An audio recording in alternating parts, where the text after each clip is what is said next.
అందరికీ నమస్కారం. Welcome to Telugu వార్త. మీరు కిసాన్ వికాస్ పత్ర యోజనలో కేవలం 1000 రూపాయలతో పెట్టుబడి పెట్టడం స్టార్ట్ చేయొచ్చు. దీనికి ఎటువంటి గరిష్ట పరిమితి ఉండదు. అంటే మీకు కావాల్సినంత డబ్బు పెట్టుబడి పెట్టుకోవచ్చు. అలాగే ఒక వ్యక్తి ఒకటి కంటే ఎక్కువ ఖాతాలను కూడా తెరవచ్చు. ఇది మీ పొదుపులను వేర్వేరు ఖాతాలుగా విభజించుకునే సౌకర్యాన్ని కూడా మీకు అందిస్తుంది.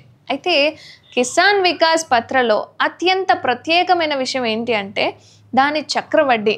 అంటే మీరు ప్రతి సంవత్సరం పొందే వడ్డీ మీ ప్రిన్సిపల్కు జోడిస్తారు. తద్వారా మీరు ఎంతవరకైతే పెట్టుబడి పెడతారో దానికి మీరు వడ్డీని కూడా పొందుతారు. ఉదాహరణకి మీరు ఒక 10 లక్షల వరకు పెట్టుబడి పెడితే మొదటి సంవత్సరం తర్వాత మీకు 7.5% వడ్డీ అంటే 75,000 వస్తుంది. ఇక 75,000 మీ అసలు 10 లక్షలకు జోడిస్తారనమాట. అంటే ఇప్పుడు మీ కొత్త వడ్డీ కూడా జమ చేసుకుంటే 10,70,000 అవుతుంది. అదేవిధంగా వచ్చే ఏడాదికి 10,75,000కు పై వడ్డీ వస్తుందన్నమాట.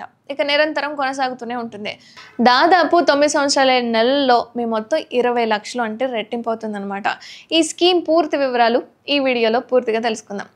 ఏ భారతీయ పౌరుడైనా సరే ఈ పథకంలో పెట్టుబడి పెట్టొచ్చు. మీరు ఉద్యోగస్తులైనా, వ్యాపారవేత్త అయినా, గృహిణి అయినా ప్రతి ఒక్కరు కూడా కేవీపీ ఖాతాలో డబ్బు పెట్టుబడి పెట్టుకోవచ్చు.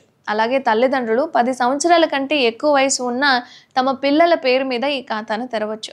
ఈ పథకం కుటుంబంలోని ప్రతి సభ్యునికి సురక్షితమైన పొదుపు సాధనంగా ఉంటుంది. ఇక ఈ పథకాన్ని ప్రభుత్వమే నిర్వహిస్తుంది. అందుకే దీనిలో పెట్టుబడిపై ఎటువంటి ప్రమాదం ఉండదు. మార్కెట్ లాగా మీ డబ్బు హెచ్చుతగ్గుల వల్ల ప్రభావితం కానే కాదు.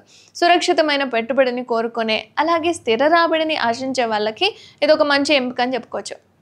అలాగే ఈ పథకంపై వచ్చే వడ్డీ ఆదాయపు పన్ను సెక్షన్ 80C కింద మినహాయింపు ప్రయోజనాన్ని అందించినప్పటికీ మీకు హామీ ఉంటుంది అండ్ స్థిరత్వం ఉంటుంది అండ్ నమ్మదగింది. కాబట్టి మీరు ఎక్కడైనా డబ్బుని పెట్టుబడి పెట్టాలి, నాకు వడ్డీ కూడా రావాలి, సురక్షితంగా ఉండాలి అనుకుంటే కనుక వాళ్ళకి ఈ పథకం ఖచ్చితంగా ఉపయోగపడుతుంది. మీకు కానీ మీ ఫ్యామిలీ ఫ్రెండ్స్ కానీ ఎవరికైనా ఇది ఉపయోగపడుతుంది అనిపిస్తే షేర్ చేసి సబ్స్క్రైబ్ చేసుకోండి.